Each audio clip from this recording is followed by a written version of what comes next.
So next and last, before we head into questions, we have our final speaker, Dan Mish. He is a senior manager in wind asset management at Invenergy. He previously served as a federal project director for the U.S. Department of Energy at Argonne National Laboratory and as a nuclear engineer in the U.S. Navy. In 2016, he founded the Veterans Advanced Energy Summit to educate military veterans on global energy security challenges.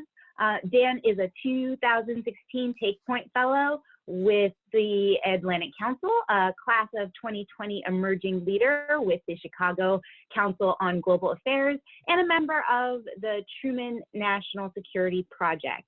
In 2017, Dan was named to the Midwest Energy News 40 Under 40 and was a call to service finalist for the Chicago Federal Executive Board Awards.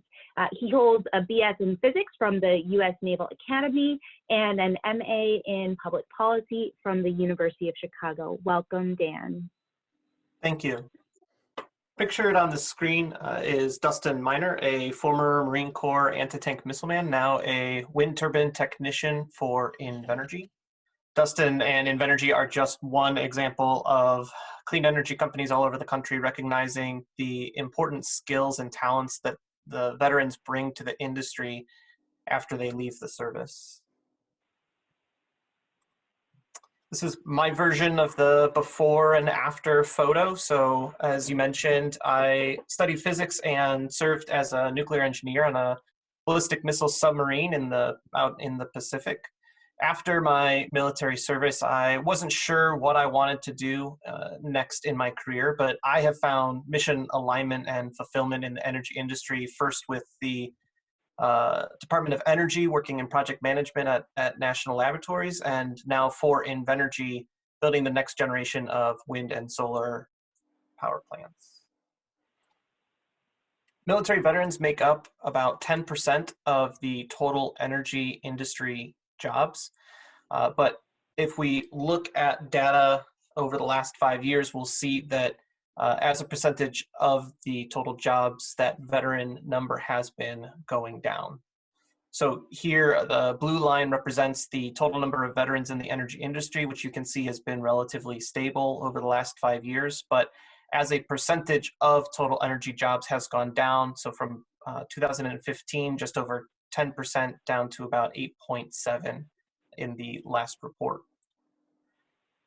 If we look at the specific subsectors, we'll see that fuels, transmission, distribution, storage, energy efficiency, and motor vehicles have gone down for veteran employment relative to the percent industry growth. Only in electric power generation do we see the opposite is true, and that's mainly due to the subsectors of oil, natural gas, hydro, and nuclear.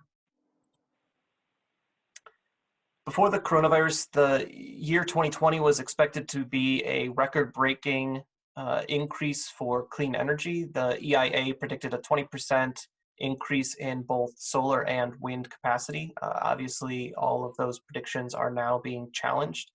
And specifically on the job front, E2 just released new numbers today showing that almost 600,000 clean energy jobs have been lost today as a result of the crisis, and estimate that a total of 850,000 could be lost, which represents 25% of the clean energy workforce.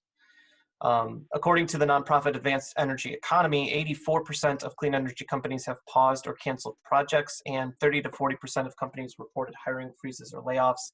In fact, that 30 to 40% number is now a couple of weeks old, so probably much higher than what's shown on the screen. If we look at the Department of Labor numbers for unemployment, first you'll notice that veteran unemployment was at an all-time low in April of 2019 last year, so 2.3%, which is even lower than the national average of 3.6%. And if we look at the unemployment numbers reported in April, the percent change has actually been lower for the veteran community, 12% today versus 14.7% for the overall workforce.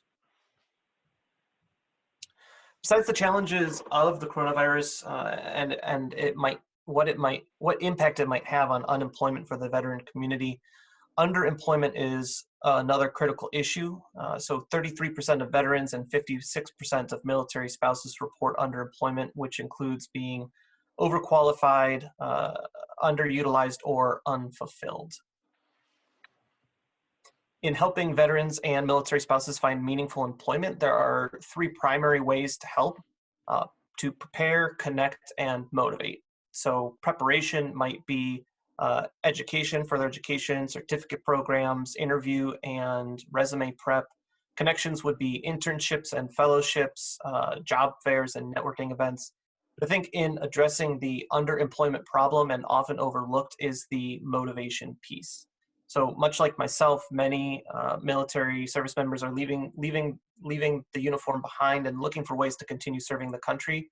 And this is an area that the clean energy industry can really help out, because as we transition to a clean energy economy, we are improving our national security by diversifying our energy sources and our investments in that new energy technology, by reducing dependence on foreign fuels, and by mitigating the worst impacts of climate change.